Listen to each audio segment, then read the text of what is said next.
plants are natural air cleaners, but also they will sell your house. I do not have a green thumb. I cannot sustain plant life typically.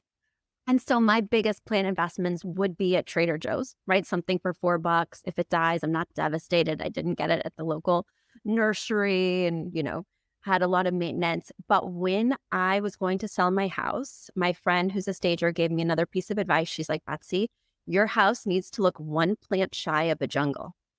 She's like, you need tall, big plants that I could keep alive only during the staging process. Then they immediately died. You need big plants and you need lots of little plants, and every room must have plants, one plant shy of a jungle.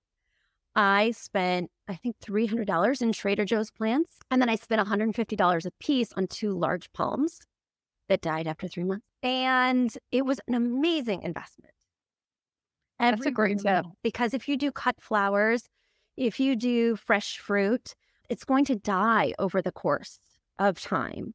And depending on how long your house is on the market, hopefully just a short time like mine, but that's a lot to keep replenishing and it gets expensive.